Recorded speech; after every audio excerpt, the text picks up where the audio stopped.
I was making a different video about McDonald's, and I wanted to feature the most quintessential McDonald's food. Okay, so that's a burger, but which burger? There's the classic hamburger, or there's the cheeseburger? So the cheeseburger's got to be the actual burger. But no, the actual burger, that's the Big Mac. 2 all-beef patties, special sauce, we have the ingredients memorized. That's got to be the burger. You've got some real fast food connoisseurs saying that no, the actual burger at McDonald's, that's the Quarter Pounder. And then McDonald's themselves is coming out with artisan burgers. No, wait, never mind, they canceled those. And then there's things like the bacon barbecue burger. There's all sorts of burgers to choose from. Eventually, though, I had to settle on the Big Mac. I mean, come on. People say the Quarter Pounder is a better tasting burger. Maybe that's true, but few burgers have the name recognition that a Big Mac has. The next part was easy. I had to get a soda, so that's a Diet Coke. No, McDonald's is pretty well known for their shakes. Like back in the 50s, they were known for their chocolate and vanilla shakes. And then people love the Shamrock Shake. I mean, it's crazy that here I am doing the research for a video, and I'm wondering if I need to mention a seasonal milkshake. And then there's the weird things on the McDonald's menu, like the McRib and the filet of fish. I mean, some people really like the filet of fish, and I honestly think there are religions based around the McRib. It's like Halley's Comet. Every time it comes around, everybody goes insane. And then there are throwaway things like the apple pie. I mean, even that little rectangular apple pie at McDonald's, that would be a throwaway menu item anywhere else, but at McDonald's, everyone knows that little pie. McNuggets. How'd I forget McNuggets? I mean, there's McNuggets. There's the Egg McMuffin, the Happy Meal. Wow. All of these products that you and I both know are offerings from one of the most widely known companies in the history of humankind. I honestly don't know if I could rattle off 10 products from any other company ever and have the same name recognition that those McDonald's items have. Since McDonald's was first franchised by Ray Kroc in 1954, it has had a global cultural impact and not only changed the way the food industry works, but it has changed the way that people eat, period. And this book is a look into the flashpoint of events that led to and resulted from Ray Kroc's work spreading McDonald's around the world. I found 3 really great lessons in this book, and by the end of this video, you'll know them and you'll be able to utilize them for your own success. So if you find this interesting, if you enjoy this video, please give it a like and subscribe. Admittedly, reading Ray Kroc's autobiography is a little bit like having your grandfather tell you his life story. He was born in 1902 and he died in 1984 at the age of 81, and he pulled himself up by his bootstraps and he walked to work uphill both ways. Just kidding. It does have the air of some of that old-time advice that we might be a little tired of hearing now, but once you cut through the greatest generation attitude and look past the stiff upper lip, you'll find that this book really is a tremendous insight into the thought process of somebody who rose from a Prohibition-era piano player to become the multi-millionaire chairman of McDonald's, who in turn made hundreds, or more likely thousands, of his franchisees into millionaires. We know Ray Kroc as the father of McDonald's, but the first 50 years of his life were far from the massive success that he eventually became known for.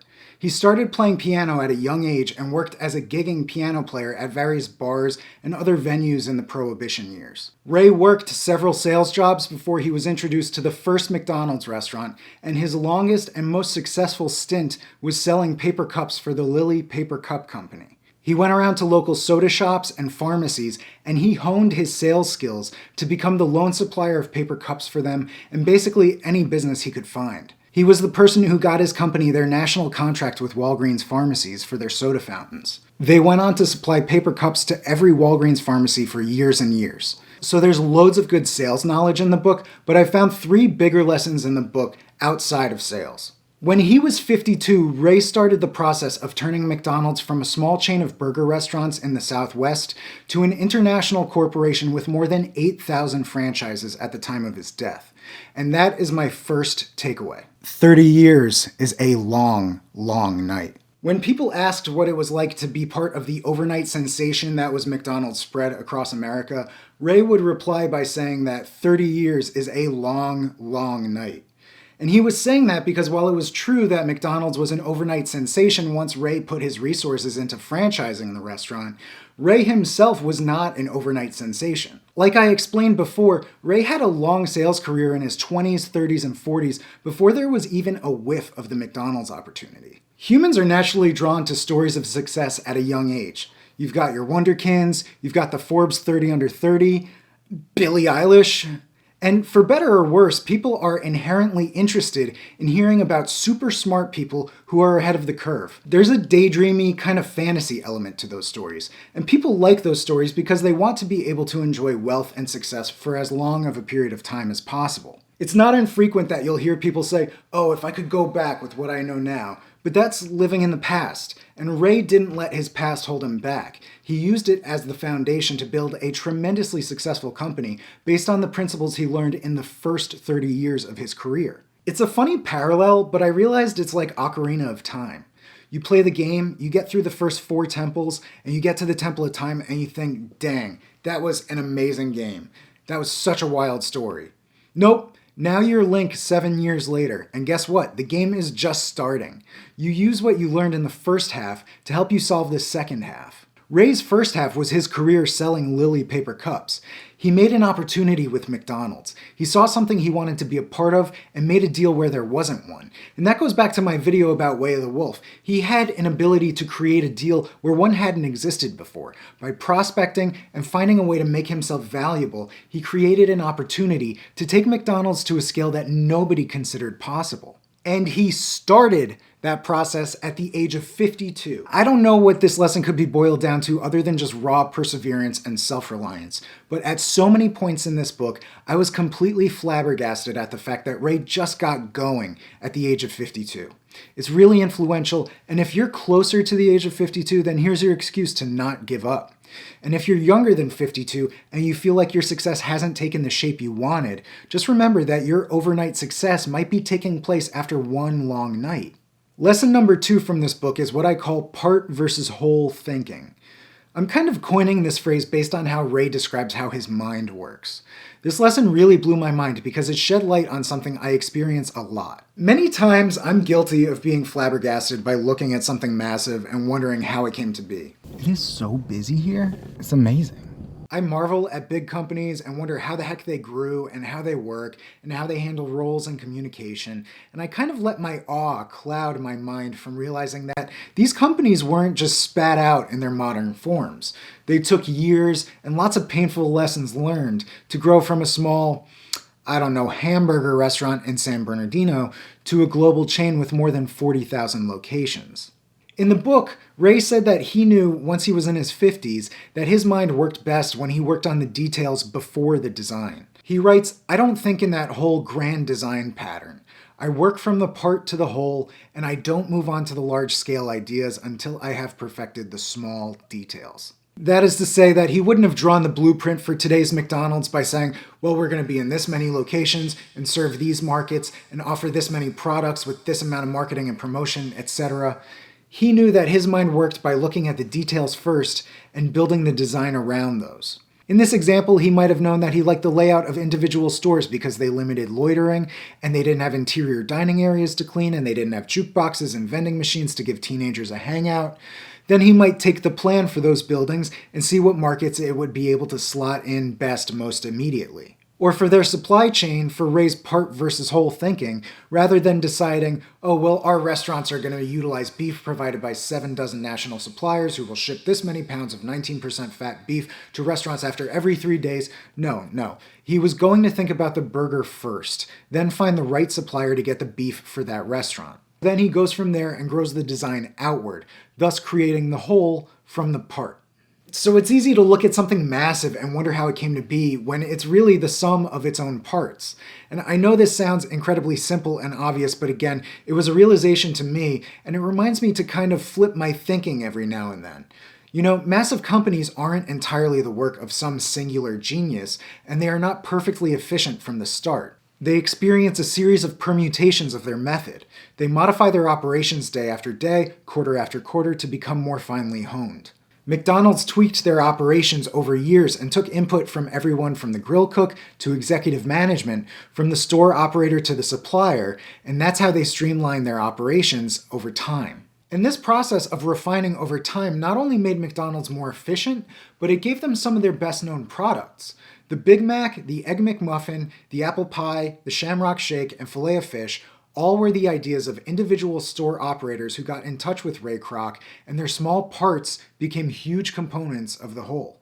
The last lesson is another one that seems so simple on the surface, and really when you inspect it, it is so beautiful and so efficient, and that lesson is simplicity itself.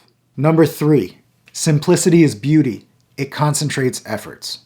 So even though it's Ray's book, the McDonald brothers were the ones at the forefront of this lesson. Their speedy service method stripped down their menu offerings and made it so that they could create food faster for their customers. This accomplished the primary goal of immensely speeding up their production process, but it also had some beautiful secondary successes that resulted from the simplicity of their new menu. When McDonald's was a national chain, the speedy service method concentrated their purchasing power with suppliers. Let's say it's 1965 and you're the operator of a McDonald's in Illinois and you have to find a supplier for your business. You need to contact butchers about beef, bakeries about buns, and produce distributors about potatoes. Each of these separate suppliers provide their product to you in whatever form is most convenient for them. And if you were another restaurant that sold soup and sandwiches and pot roast and pancakes and anything else you could think of, you'd be buying relatively small quantities of each of the necessary ingredients. But no, you're McDonald's. You're buying hundreds of pounds of hamburger meat because that's what you sell. You need an equally large amount of potatoes and buns, and you need all of these key ingredients delivered every 2 to 3 days. So suppliers are going to listen. And not only does the simplicity principle work to benefit an individual restaurant, but its power is compounded when it's scaled up franchise-wide. In the book, Ray offers a little case study of their new operations manager, Fred Turner, and his work streamlining their hamburger buns. The hamburger buns that McDonald's was getting at the time were called cluster buns, and they were buns like the hamburger buns you or I get in the grocery store.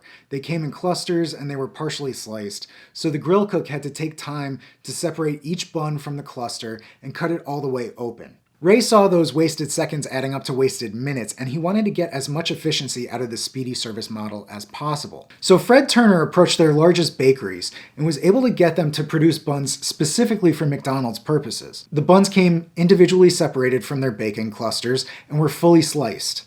And this was only possible because of the volume of buns that McDonald's was purchasing. Any smaller restaurant wouldn't be able to convince a commercial bakery to change their operations, but McDonald's simple menu, when scaled nationally, was enough to get buns made to save them time. And the bakeries who provided the buns for McDonald's grew alongside the restaurant chain. They made entire facilities for baking buns specifically for McDonald's, and they eventually grew to become national bakeries. Another secondary benefit from the simplicity of their menu was that it fostered consistency. The simple McDonald's menu was a cornerstone of the consistency that ensured customers would be fans of McDonald's nationally, rather than just fans of individual McDonald's restaurants. The restaurant didn't dabble in regional offerings, and it didn't take half steps in their menu offerings either. The customers knew what to expect at McDonald's. Now, me talking here about simplicity can seem really shallow. Because, of course, simplicity makes sense. Don't overcomplicate something if you don't have to. I mean, the system could seem preordained because it makes so much sense. But the only reason why it makes so much sense is because it made way less sense for the period of time leading up to it. This was an era of mom and pop restaurants and barbecues with car hops, taking ribs and soup out to customers to dine on in their cars. This simplicity principle slashed through all of that. By taking out the slow-cooking food, the waitstaff, and the car service, the McDonald's model was immensely more potent. It was more potent for the immediate customer satisfaction and for their overall operations and supply chain. So there you have it. That's the biggest stuff I learned from this book, and there's lots more in here to read, so if you want to get your own copy, you can buy it through the link in the description. If you enjoyed this video, please give it a big old like and subscribe because it really helps the channel grow. Thank you so much. And if you want to get supersized on more Mickey D's content, you should definitely check out my other video that I made about McDonald's. Thank you. That's a big bag. Big old bag of McDonald's. Where I went to a nearby franchise and did a bit of a case study about the McDonald's business model and talked about what I think are some of the largest components of the franchise's continuing success, even all these years after Ray passed away. You can get to that video by clicking this card here, or you can go to the link in the description. I'll put links down in the description to the books, videos, and articles I used in the creation of this video, and please leave me a comment letting me know what you thought of the lessons from this book, and I'll be very happy to discuss them with you. I mean, I'm always in the comment section, so if you ever want to talk about anything I mention, please hit me up. I hope you guys enjoyed this video, and I'll see you in the next one.